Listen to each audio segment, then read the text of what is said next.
आज का विषय हम जो डिस्कस करने जा रहे हैं,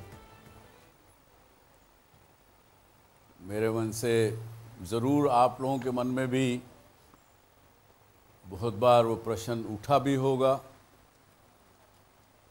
और उसका जवाब भी आपने अपने आप को दिया होगा। चलिए आज इसके बारे में थोड़ा सा इंट्रोडक्शन देखते हैं कि हमने क्या सोचा है इस सब्जेक्ट के बारे में। ज़रा ऑडियो विजुअल देखिए। मैं कौन हूं? ये जीवन क्या है? क्या है मेरे जीवन का उद्देश्य? मेरी पहचान क्या है? मेरे जीवन का लक्ष्य क्या है? ऐसे सवालों का सामना अक्सर हम सब करते हैं। ये सवाल सुनने में भले ही आसान लगे, लेकिन असल में इनके जवाब आसान नहीं है। इन सवालों के जवाब जानने के लिए जरूरी है सबसे पहले अपने आप को जानना, अपनी अंतरात्मा की आवाज सुनना, क्योंकि ये एक सवाल नहीं, अपने आप में एक जवाब है। अपने आप को चुनौती देने की हर कोशिश अपने आप को जानने का एक प्रयास है। जी, क्या लगा आपको? आपके मन में क्या आता? आपसे ये प्रश्न पूछता हूँ, जब आपको ये प्रश्न पूछा जाए कि आप कौन हो, आप क्या जवाब देंगे? Sir, I think I am a learner. बचपन से मैं सीख रही हूँ, कुछ कभी खाना सीख रही हूँ, कभी चलना सीख रही हूँ, बोलना सीख रही हूँ, पढ़ना। अभी MBA में पढ़ रही हूँ, वो भी सीख रही हूँ, एंड आगे जाके जॉब में जो काम होगा वो सीखूंगी। तो for me I am a learner. You are a learner. Yes, sir. You will not call your name yourself that you are, what is your name? Sir, my name is Shrutapa Datta. Shutapa Datta. Yes, sir. So, वो क्यों नहीं कहती कि मैं शुतपा दत्ता हूँ? नाम जो है वो केवल व्यावहारिकता को पूरा करने के लिए अपना नाम दिया गया, समाज ने नाम दिया, माता पिता ने नाम दिया, वो व्यावहारिकता के रूप में नाम है। अगर नाम ही एक सत्य होता तो किसी समय में आपको, जैसे उन्होंने लर्नर कहा, स्पोर्ट्स में आगे बढ़ते हो तो टेलीविज़न पे आता है athletes of so and so college one so and so thing, उस समय आप एथलीट हो। कभी आप जब अच्छे मार्क्स लेके आपका वजीफ़ा मिला तो यू आर डिस्टिंक्शन के में पास हुआ आदमी है। तो अलग अलग जगह वो बदलता नहीं, पर बदलता है वो। जब हम बात करते हैं कि मैं कौन हूँ, सबसे पहले आत्म विश्लेषण करना बहुत ज़रूरी है, अपने बारे में समझना बहुत ज़रूरी है। अपने बारे में समझने के लिए रास्ता स्पिरिचुअलिज्म भी हो सकता है, अपने बारे में समझने का आध्यात्म भी एक शिक्षा भी एक साधन हो सकती है। और जीवन में हम बात करते हैं कि मैं कौन हूँ, ये प्रश्न तो जीवन पर्यंत चलता रहेगा, लेकिन शुरुआत से लेकर हर बार चेंज भी होता रहता है, एटीट्यूड भी चेंज होता है, उस दौरान हम सीखते भी बहुत कुछ हैं।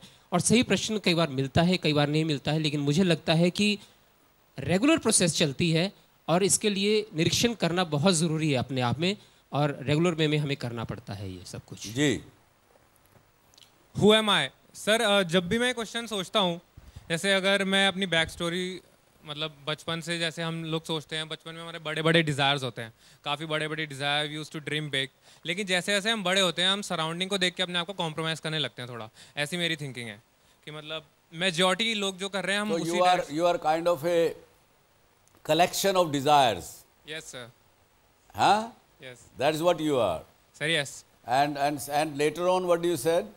सर, जैसे जैसे हम बड़े होते हैं हम सराउंडिंग की तरह अपने आप को ढालने लगते हैं। बट सर, जितने भी एंटरप्रेन्योर्स और मोटिवेशनल स्पीकर्स के हम वीडियोस देखते हैं, उसमें एक चीज़ बोली जाती है always, dream big, dream big, dream big.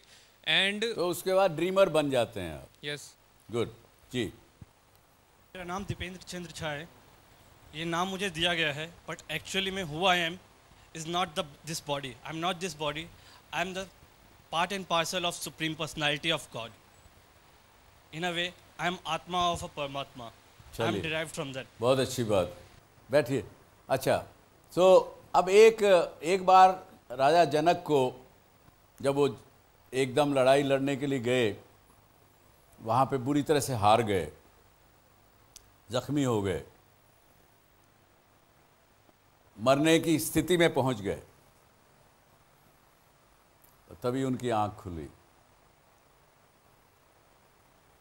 अपने गुरु को बुलाया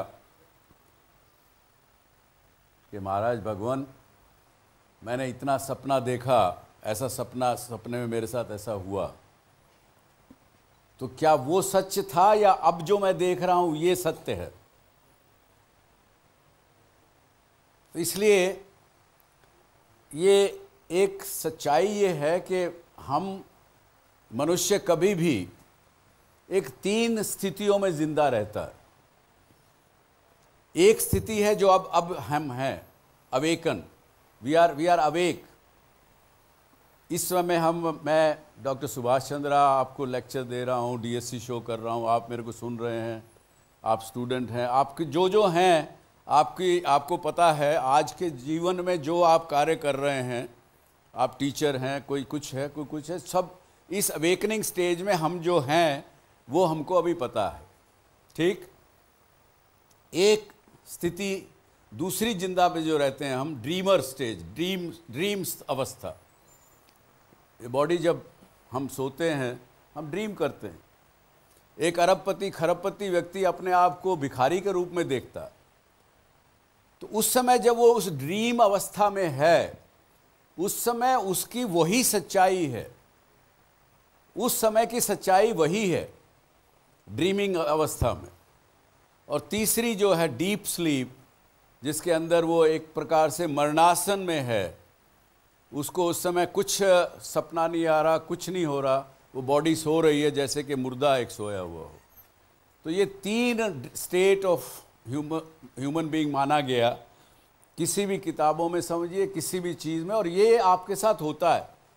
जो प्रैक्टिकल बात है, मैं ये नहीं कहता कि कोई शास्त्रों की बात कर रहा हूँ या कोई किसी भगवान ने मुझे बता दिया इसलिए मैं ये बात कर रहा हूँ, या किसी गुरु ने बता दिया तो इसलिए कर रहा हूँ। ये आपके साथ, हमारे साथ, सबके साथ होता है कि नहीं? इन 3 स्थितियों के अलावा कोई चौथी स्थिति में हम रहते हैं क्या? सर, जो योगीज अटेंड कर लेते हैं, अटेन कर लेते हैं, योगीज जिनको ट्रांस, योगीज क्या अटेन कर लेते हैं? Trance type meditative state. नहीं, उसको क्या कहते हैं आप बताइए? वो हिंदी में सर तुरिया अवस्था, मतलब हाँ, तुरिया अवस्था।